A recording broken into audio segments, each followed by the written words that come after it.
Hello बच्चों, welcome to online class. आज हम अपनी क्लास में ये देखिए, आपको पता चल रहा है कि ये 2016 का पेपर है जो मैं आपको बता रही हूँ।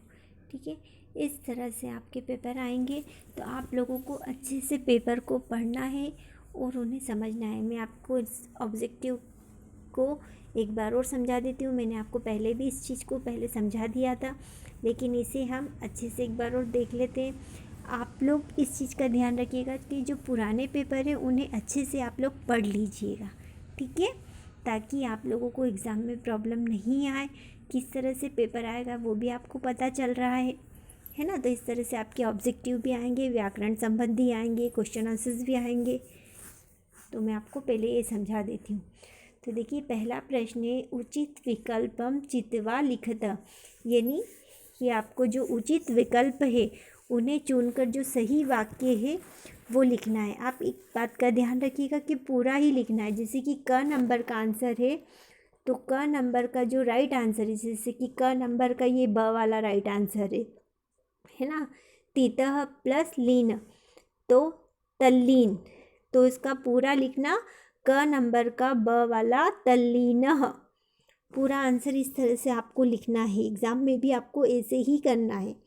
ऐसा नहीं करना है कि आपको क का ब, इस तरह से नहीं करना है। आपको पूरा आंसर फिल करना है, ठीक है। तो तल्लीनः, ब तल्लीन।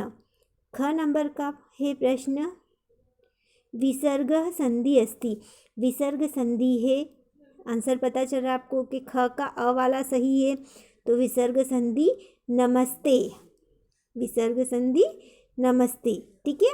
तो पूरा आंसर लिखिएगा। आप एक बार फिर बोल रही हूँ कि आप पूरा आंसर इस तरह से लिखिएगा, ठीक है। अब ग नंबर का है दिगंबर। दिगंबर संधि विच्छेद अस्ति, है ना। दिगंबर इतस्य संधि विच्छेद अस्ति, तो इसकी संधि विच्छेद ये द वाला आंसर है। दिक् प्लस अंबरः, दिक् प्लस अंबरः। घ नंबर का है आपका इतयलम इतस्मिन् पदे संधि अस्ति। तो आपको इतलयम की संधि पूछी है, तो ये है यण संधि, ठीक है, यण संधि। तो आपको इस तरह से पूरा लिखना कि स यण संधि। आंसर पूरा इस तरह से आपको परीक्षा में फिल करना है, ठीक है। फिर है ड नंबर का अधोलिखितेषु अवयव नास्ति। इसमें पूछा है आपसे कि कौन सा अवयव नहीं है, ठीक है। प्रश्न को भी आप लोग ध्यान से पढ़िएगा। तो अवयव नहीं है, अत्र, तत्र, अत्र, सत्र या यत्र, इस तरह से पूछा है। तो ये सत्र जो है ये अवयव नहीं है, ठीक है। अगला आपको फिर यही है आपके उचित विकल्पम चित वा लिखत। उचित विकल्प को चुनिए और उसका आंसर बताइए। तो ये देखिए, राम लक्ष्मणो इतस्मिन् पदे समास अस्ति। तो राम लक्ष्मण कौन सा समास है, तो राम लक्ष्मण द्वंद्व समास। तो क का जो है स वाला आंसर है द्वंद्व समास। ख वाला है नया तत्पुरुष समासस्य उदाहरणम अस्ति। तो इसका उदाहरण है आपका अब्रह्माण। ये अ नंबर का आंसर है अब्रह्माण। ग नंबर का प्रश्न है बहुव्रीहि समासस्य उदाहरण अस्ति। बहुव्रीहि समास का उदाहरण पूछा है, तो बहुव्रीहि समास का उदाहरण ड वाला आंसर है पीताम्बर, ठीक है। और घ नंबर का है अधोलिखितेषु उपसर्ग अस्ति। अधोलिखित जो शब्द दे रखे उसका उपसर्ग पूछा है। आपको ऑप्शन दे रखे अस, अप, अरि, अज। तो उपसर्ग यानी आगे लगने वाला शब्द, तो इसका उपसर्ग है अ नंबर का अस।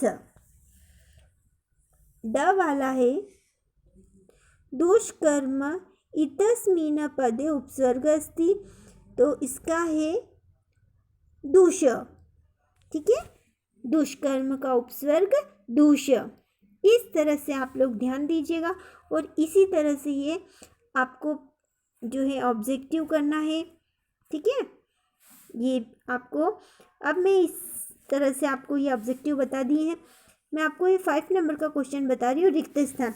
तो रिक्त स्थान में आपको इस तरह से रिक्त स्थान आएंगे, तो रिक्त स्थान भी आपको इसी में से ढूंढकर आपको सही जो है आंसर वो लिखना है। इसमें भी आप लोग ध्यान दीजिएगा कि डायरेक्ट नहीं लिखेंगे आप, ऐसे क का जो फर्स्ट आंसर है वो सही साइड लिखेंगे, है ना।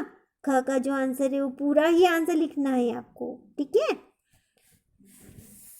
क्वेश्चन आंसर से एक वाक्यन अगर प्रश्न उत्तर कहा जाता है तो आपको एक वाक्यन उत्तर देना है।